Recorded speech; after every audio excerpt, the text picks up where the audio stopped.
سعودی خواتین اپنے مردوں کی خوشی خوشی دوسری شادی کیوں کرواتی ہیں، جان کر آپ کے پاؤں تلے سے زمین نکل جائے گی۔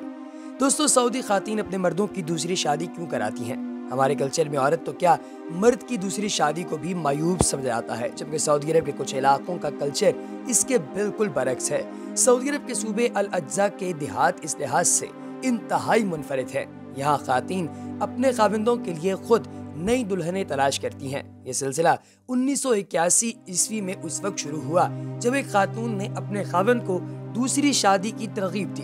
یہ خاتون اپنے خاوند کی نئی نویلی دلہن کی تلاش میں خود نکل آئی اور بالآخر اس کے لیے ایک نوعمر دلہن کا انتظام کر ہی لیا۔ ابتدا میں تو لوگوں نے اس خاتون کو پاگل قرار دیا، لیکن اس نے یہ دعویٰ کر کے سب کو حیران کر دیا کہ اس پر آسیب کا سایہ تھا۔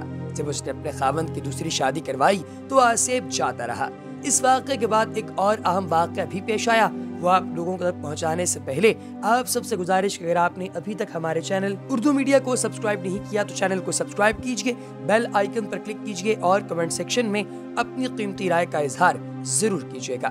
دوستو، دوسرا واقعہ کچھ یوں ہے کہ معصوم محمد نامی خاتون کی شادی کو 16 سال گزرنے کے باوجود اس کے ہاں اولاد نہیں تھی۔ اس نے بھی اپنے خاوند کی دوسری شادی کروا دی اور اس کے کچھ عرصے بعد وہ خود بھی اولاد کی نعمت سے مالا مال ہو گئی۔ مقامی لوگوں کا کہنا ہے کہ اس طرح متعدد اور واقعات بھی پیش آئے، جس کے بعد خواتین نے اپنے خاوندوں کو خود ہی متعدد شادیوں کے لیے قائل کرنا شروع کر دیا۔ یوں الاحسا کے دیہات سے یہ روایت اور بھی مضبوط ہو گئی اور اس کلچر سے گھریلو زندگی اطمینان بخش ہو گئی۔ ریاست مدھیہ پردیش ہی میں ایک گونڈ قبیلہ ہے جہاں کسی بھی خاتون کو بیوہ نہیں رہنے دیا جاتا۔ اخبار ٹائمز آف انڈیا کے مطابق اس قبیلے کی روایت کے تحت مرنے والے شخص کی بیوی کی شادی اس کے خاندان میں دستیاب کسی بھی مرد سے کر دی جاتی ہے۔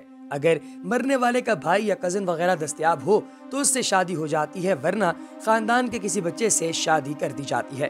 دوستو، اسی طریقے سے اسلام نے مرد کے طبعی اور فطری تقاضوں کو مد نظر رکھتے ہوئے 4 شادیوں تک کی اجازت دے رکھی ہے، جس کی تہ میں کئی حکمتیں پوشیدہ ہیں۔ بادی النظر میں اگر اس سہولت کا جائزہ لیا جائے تو آپ لوگوں کو اس چیز کا اندازہ ہوگا کہ اللہ تعالیٰ کی حکمتوں پر آپ لوگ حیران ہوئے بنا نہیں رہ سکتے۔ کس طرح ایک جائز عمل کی بدولت مسلم معاشرہ بہت سی مثبت تبدیلیوں سے روشناس ہوتا ہے۔ ستم ظریفی یہ ہے کہ آج کے دور میں دوسری شادی کو ایک شجر ممنوعہ کی حیثیت دے دی گئی ہے۔ دوستو، آج کی عورت اگر مرد کی شادی کو شرک کا درجہ دیتی ہے تو اس نے نعوذ باللہ خود کو خدا کے رتبے پر نعوذ باللہ فائز کر رکھا ہے۔ میرا گھر، میرا شوہر، میری راجدھانی، میری سلطنت، میری کائنات، یہی وجہ ہے جس سے مسلم معاشروں میں بے رحروی اور بے حیائی کو فروغ مل رہا ہے۔ آئیے دیکھتے ہیں کہ یہ ایک سے زیادہ جو شادیاں کرنے کا عمل ہے، یہ معاشرے پہ کون سے مثبت اثرات ڈال کر کن رحمتوں اور برکتوں کا موجب بنتا ہے۔ تاہم جو لوگ اپنے ذہن سے ہندوانہ معاشرتی رسوم و رواج کے زہریلے اثرات جھٹک کر یہ بات سنیں گے، انہی کے دلوں میں یہ دلائل گھر کریں گے۔ سب سے پہلی وجہ، اس عمل کی بدولت مسلم معاشرے کی بے شمار بن بیاہی لڑکیاں اپنے والدین کے گھروں میں اپنے بالوں میں چاندی کے تار اترنے نہیں دیکھتی، اور والدین راتوں کو اپنی بچیوں کے مستقبل کے بارے میں فکر مند نہیں رہتے۔ اسی طریقے سے ذات باری تعالیٰ کی دی گئی اس چھوٹ سے لڑکیوں اور ان کے ولی کے سامنے رشتوں کی کثرت کے باعث انہیں اپنی سماجی اور معاشرتی سطح کے مطابق اپنی مرضی کے انتخاب میں بھی آسانی رہتی ہے۔ اس کے بعد رزق کی ذمہ داری خدا تعالیٰ نے اپنے ذمے لے رکھی ہے، لہٰذا اس معاملے میں پریشان ہوئے بنا جب مرد فیملی پلاننگ کے افرید سے بچتے ہوئے اپنے کنبے میں اضافہ کرتے ہیں تو مسلمانوں کو معاشی، عسکری اور جہادی لحاظ سے مزید افرادی قوت میسر آتی ہے۔ دوسری شادی سے شوہر کی آمدنی تقسیم ہونے کا ڈر رکھنے والیاں پھر بچے بھی پیدا نہ کریں۔ صحابہ کرام تو اسرت اور تنگی کی حالت میں بھی دوسری، تیسری اور چوتھی شادی کر کے متعلقہ اور بیواؤں کا سہارا بنتے تھے، اور آج کے دور میں تو اوس درجے کے غریب کے گھر بھی ہفتے میں کئی بار تازہ سالن اور مرغی بن جاتی ہے۔ یہاں پھر یہی مثال صادق آتی ہے کہ عورت ہی عورت کی سب سے بڑی دشمن ہوتی ہے۔ دوسری شادی کی مخالف بہنیں خود غرض بن کر دوسری بہنوں کا دکھ سمجھتے ہوئے بھی جان بوجھ کر انجان بنتی ہیں۔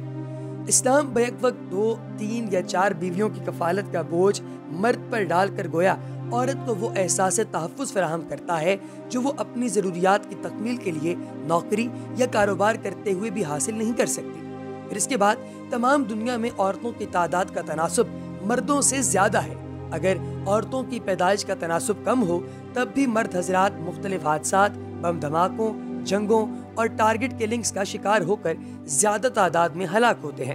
بچ جانے والے مردوں میں سے کچھ فیصد مختلف وجوہات کی بنا پر ہیروئن، شراب، چرس اور اس طرح کے نشوں کے عادی ہونے کے باعث عورت کی کفالت کرنے کے قابل نہیں رہتے، کیونکہ نشہ آور دیگر بری عادات میں مبتلا عورت اور مرد دونوں کے نان نفقے کی ذمہ داری ادا کرنے سے بہت سے لوگ قاصر ہوتے ہیں۔ بفرض محال اگر ان کی شادی ہو بھی جائے تب بھی اپنی لاپرواہی، آوارگی اور غیر ذمہ دارانہ رویے کی بدولت ایسی شادیوں کا انجام اکثر و بیشتر طلاق ہی نکلتا ہے، جس کا مطلب عورت کا پھر سے بے گھر و بے سہارا ہو جانا ہے۔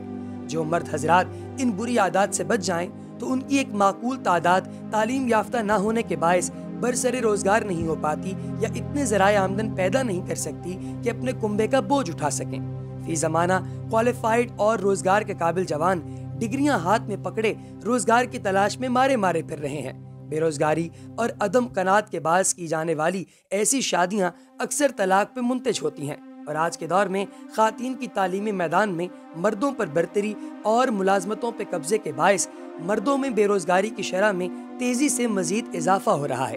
مسلمان مردوں کی ایک کثیر تعداد اپنے ممالک میں ملازمتوں کی کمی کے باعث بیرون ملک سکونت اختیار کیے ہوئے ہیں، جن میں سے کچھ مردوں کو بعض ترجیحات اور وجوہات غیر مسلم لڑکیوں سے شادی پر مجبور کر دیتی ہیں، جس کا خمیازہ مسلمان لڑکیوں کو بن بیاہی رہ جانے کی صورت میں اٹھانا پڑتا ہے۔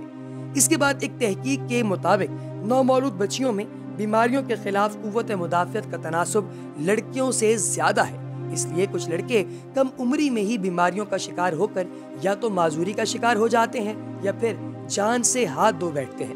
مردوں اور عورتوں کی آبادی میں تناسب کے فرق کی ایک وجہ یہ بھی ہے، بہت سے برسر روزگار مرد اپنے چھوٹے بہن بھائیوں کی ذمہ داری سے سبکدوش ہونے کی خاطر مناسب عمر میں نکاح پہ آمادہ نہیں ہوتے یا ایک طویل عرصے تک شادی کرنے سے اجتناب کرتے ہیں، جس کا نقصان ان کی ہم عمر بچیاں اٹھاتی ہیں۔ مردوں میں مردانہ کمزوری کا مرض اس بے حیائی اور فحاشی کے دور میں تیزی سے بڑھ رہا ہے، کیونکہ نشے یا بے راہروی کا شکار اکثر مرد جنسی قوت سے عاری ہو جاتے ہیں۔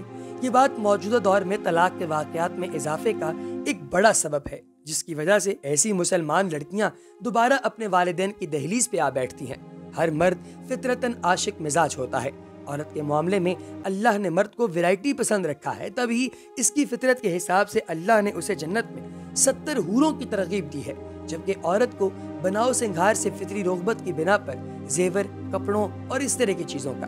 یہ ایک بیوی رکھنے کا ہی نقصان ہے کہ بسا اوقات اکتاہٹ کی بنا پر دونوں بڑھاپے میں ایک دوسرے کی شکل تک دیکھنے کے روادار نہیں ہوتے۔ تو دوستو، آپ کو کیسی لگی ہماری آج کی انفارمیٹیو ویڈیو؟